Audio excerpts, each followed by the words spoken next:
Hello, everyone, and welcome to this interview with Ralph Freund, also known as Braincell. He did a masterclass recently for us for Bitwig, and I thought it could be really interesting for everyone to get a bit of background on Ralph and how he came to play some of the biggest festivals in Europe, and also how he's had releases which have topped the charts for multiple weeks. So, Ralph, nice to have you on this call, and yeah, thank you for taking time to have a chat.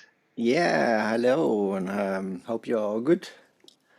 Fantastic. So, Ralph, in today's call, I'd love to cover a couple of things with you, just to give people also an impression of, where your background is. I know that you're a certified Bitwig trainer, and yeah, that you've a lot of knowledge to share on Bitwig. We're going to look a little bit also at your suggestions for a hardware studio, but of course also how you got started and how you ended up releasing records, among others, on, for example, Nano Records and hmm playing Boom and Ozora and things like this, so that we can maybe give some of your knowledge to producers that are coming up now and are also looking to, yeah, live with and off their music and Yeah. play some of these festivals. So maybe to start with, how did you get started in the electronic music scene? I know that one of your earliest projects where I know you from was Rasta Aliens.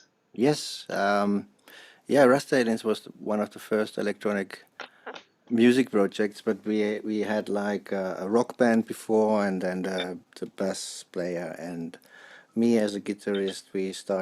We came in contact with electronic music and was like, let's try this out, and then we are still doing it, and we're actually coming back this year after a long time to make a new album.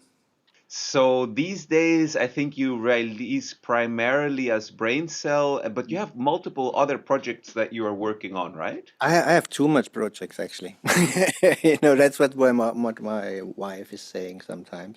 I have different projects. So it's Braincell, then I have Solar Spectrum, which is more like a psy techno thing. Then I have Unknown Reality, which is a chill out project, and then collaboration projects with Mateus from Brazil, which is Melting Point, which we are also finishing an album now. And then there's what is else? Undercover Barbas, which is with a friend. Oh my God, you really have a lot of projects. Yeah, it's a But lot. actually, this is immediately from my experience, what I can share, and I think we've chatted about this before. This is one of the life hacks of being a professional Yeah, musician, as in, living off of your music. Having multiple projects that you can offer at a festival or a club gig is a big level up in how you can it actually is. live from your music. Maybe you want to share a little bit about that. The thing is with creativity and being a musician and to express yourself, it's always nice to go in different directions. And I get nice feedback from like for example, if I go to Brazil and I can offer them four different projects, just like yeah, one flight, 5 hours of music is perfect for them. So maybe for those of you that are watching this that are aiming to make music a career, or at least to play in festivals and clubs and things, what's some of the tips that you can give to people who are looking to get their first bookings and get some visibility and start to play their live set or DJ sets? How would you approach that today? Um, First of all, stay focused for that what you're doing and really you know get with that what you love to do and be honest to yourself and then show up on events and get the connection to the people directly if you really want to get involved in the artist side and show stuff around or make collaborations, talk to other musicians, and learn your stuff, learn your tools, and try to be unique and not copy anything. I Just think that's a very condensed and a very good bunch of information. I think this many of us, especially now with COVID and everything got so online and stuff, people probably are still of the impression that if you send labels demos on a link on SoundCloud and maybe write them 1 2 emails that will happen. But personally, also my experience, is I've never gotten a release like that. It's So how did you do it when you were starting out? Because many people, I think, believe that the way to do it is you you get signed to a big label, you get your release, and then you start to get a lot of bookings. And my experience has been it's kind of the opposite, is that Yeah, you start to play, yeah, people hear your music in parties or maybe even festivals, and from there maybe a label gets interested and then you sign a release. Is that also exactly. how you came up? Yeah, yeah, it's the same thing because uh, as I said, you're showing up on the party, you play your stuff to the people, and this goes maybe for, I don't know, it depends.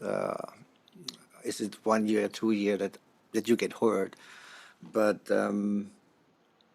that was the same for us. We played somewhere, and then somebody recognized it. It's like, wow, let's do something out of it. But if you just live it and go with the flow, everything can happen. Every door can get open. I think And that's yeah. that's a really important word that you've mentioned now, which is, the flow state. How would you describe the flow state for yourself? If you lose time and space while you're doing something, that's the best moments. That's for me riding the wave moment, you know. And it's kind of a channeling thing. I don't know what it is, but it feels like there is no time and space when you're creating something and you are in that state, then everything around you disappears. So what would be your recommendations for people now, just, talking to not make this too abstract, Yeah. talking about the music studio and music creation. How do you go about looking or letting go so that you can come into a flow state? Like, how do you uncover that state? What's your technique for that, or how do you approach it? I try to get myself quite comfortable in that room I play, or like the environment itself, light up some candles. But I think, it's hard to.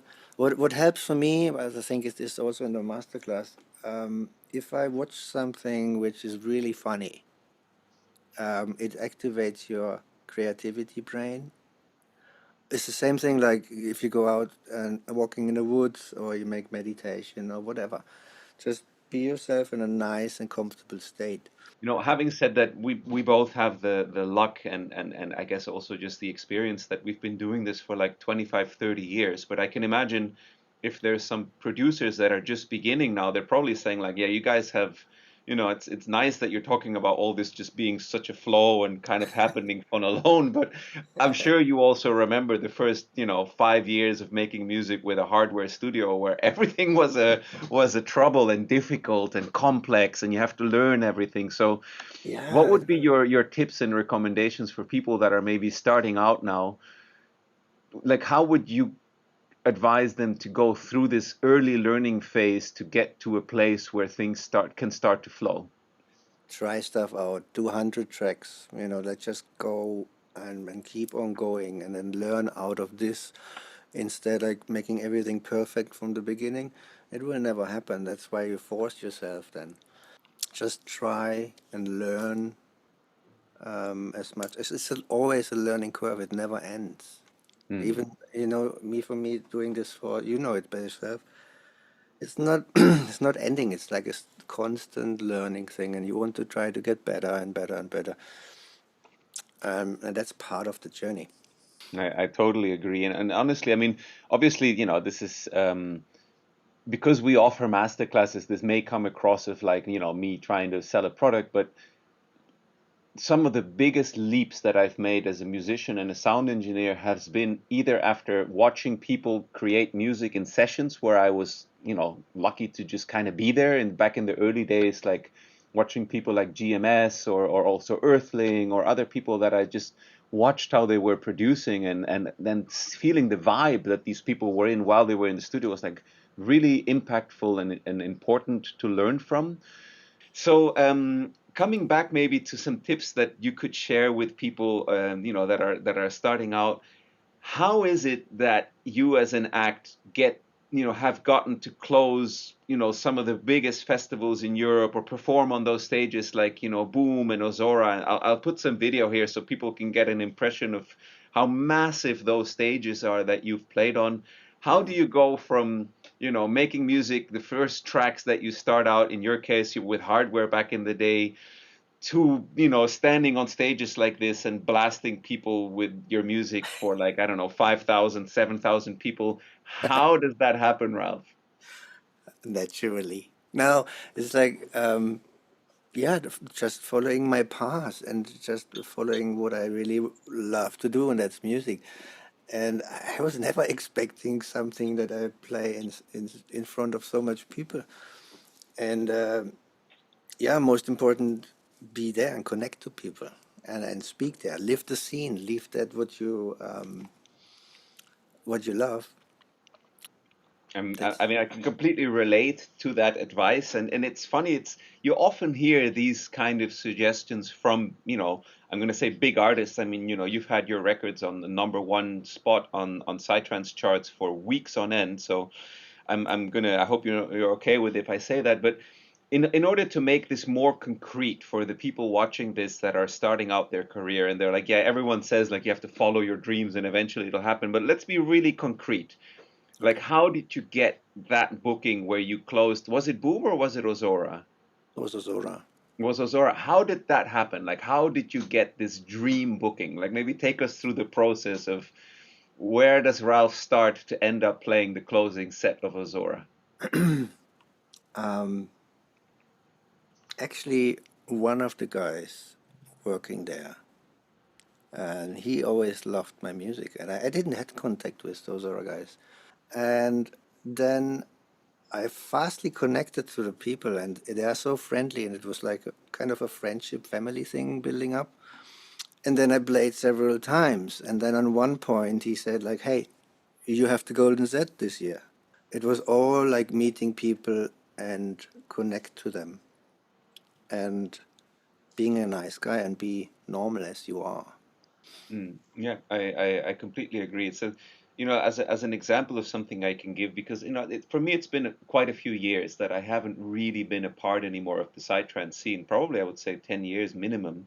And Mm. back in the day when I was living in Hamburg, I knew all the people like Matt from Yeah. from Mushroom Magazine, or like Sam that back in the day from Chai Shop. And through them, you get to meet more people. And I was DJing and blah. And eventually, I ended up meeting the people who released then my record back then, which was Alex from YSC. And it was also a very organic process. And there's always weird ways, even if you're living like in some village in the middle of nowhere where the only thing you have is your laptop, your music, and an internet connection. That can be enough to Yeah. get out there and get started. And don't feel like limitations of either gear, or you're not in the scene because you live in a country where there is no scene and you're far away from everything. Mm. If you follow your heart and your dreams and express what you want to express honestly, there are ways to make it happen. And Yeah. the universe, if I can call it a little bit esoteric, will support you in Yeah. making things happen. Yeah. Yeah. If you spread this energy out, it will come back on one point, you know. But then don't go frustrated if it's not happening instantly. That's maybe also things that some people, I know it from some people from the workshops, like, I want to be a star. Like, yeah, cool. It's not going overnight, you know. And you have to be patient to kind of following, especially the music creation or every creative job can be struggling, Mm, but you have to follow it and live it, and then there will be stuff happening. And there are I so many ways nowadays, with this online, we have a lot of possibilities to get heard, but it's also a bit more difficult because there's so much, mm. and it's hard to focus on specific stuff. I think one of the things that we've been talking about, maybe you can share a little bit sort of as your closing thoughts, if you had to give yourself advice when you were starting out, how to build a career in music, and how to become an artist, what were the things that you would tell yourself? Like, how would you get started if you were starting today fresh? Um, really have fun what you do and learn the tools you have. Doesn't matter if you are a hardware freak or a computer freak, whatever. Learn the tools you have and do the best out of it. And for sure, this takes a while, but it's important to know your tools instead of, because we didn't had much. idea how things worked and how. So it was a long learning process. And back then also we didn't had the possibility to speak to other musicians much because we didn't had connections. And I agree. Yeah, it's very, very important to have a deep understanding of the tools you have because it allows you to make not just sound, but also your unique sound to express yes, what you want to say rather than just making something that sounds maybe like electronic music, but the yeah. idea is hopefully to put something in that that's uniquely yours. So Mm. we offer this great masterclass that Ralph has done over on rapidflow.shop, where he takes you through everything from A to Z on Bitwig, but he also does a tour of his approach using hardware in the studio and a track breakdown of one of his Psytrance tracks. Thank you so much, Ralph, for Thank having you. this chat and yeah, sharing so much of your experience and your little tricks and insider knowledge so generously with everyone. It's thank you for putting your masterclass on Rapidflow. And for anyone that wants to check this out more in depth, head on over to rapidflow.shop and then Ralph can teach you. He also does one-on-one coaching. So if you want to go in depth, check that out. It's also linked on our website. Yeah, thank you very much, Ralph. Have a Thank great you. day. Thank you. Bye.